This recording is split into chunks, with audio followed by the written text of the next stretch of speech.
కృష్ణం వందే జగద్గురుం ఘంటసాల గారు గానం చేసిన భగవద్గీత యొక్క స్వర రాగ సహిత వివరణకు పునఃస్వాగతం.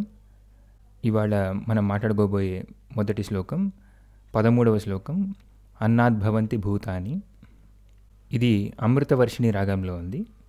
దీని ముందర వచ్చే లీడ్ సితార్లో అది కూడా అమృతవర్షిణి రాగంలో ఉంది. అమృతవర్షిణి 66వ మేళకర్త అయిన చిత్రాంబరి యొక్క జన్యం.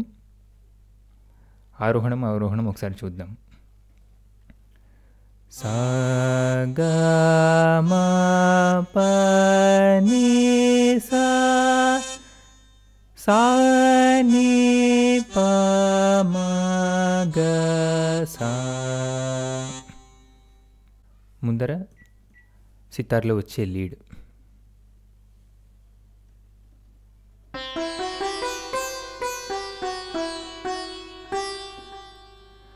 స గ మ ప ని సా ని ప మ గ మ ప. ఇప్పుడు శ్లోకం. అన్నాద్భవంతి భూతాని పాప ప ప మ ప ప పర్జన్యాదన్న సంభవః ని ప ప గ గ స స గ గ గ గ. యజ్ఞాద్భవతి పర్జన్యో గ ప ని ని ని ని స స యజ్ఞః కర్మ సముద్భవః ప ని స స గ ని స స ని ప ని స గ ప గ ప గ స. తర్వాత శ్లోకం ఏవం ప్రవర్తితం. దాని ముందర వచ్చే లీడ్ ఫ్లూట్లో ఉంది. శ్లోకం మరియు లీడ్ రెండు అమృతవర్షిణి రాగంలో ఉన్నాయి.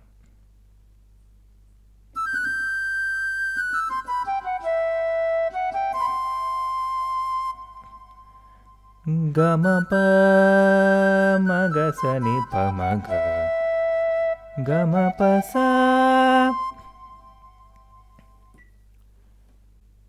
శ్లోకం ఏవం ప్రవర్తితం చక్రం అమృతవర్షిణి రాగం.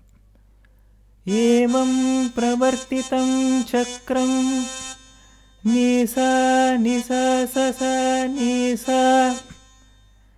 నానువర్తయతి హయః స గ గ స స ని స ని గ స ని ని ని. అఘాయురింద్రియా రామో ని స గ స గ గ గ గ మోఘం పార్థ సజీవతి ప గ గ స స స ని స స ని స ని ప మ గ స.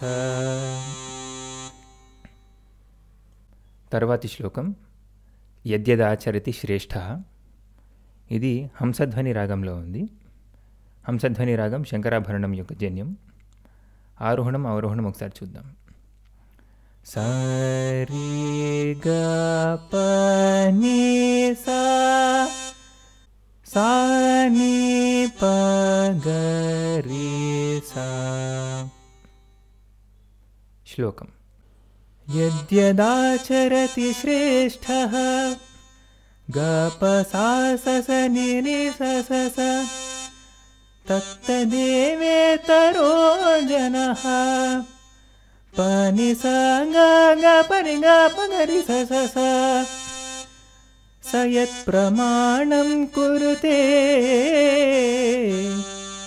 స ని ప ని రి రి రి గ రి ని రి ని గ రి ని ప లోకస్తదనువర్తతే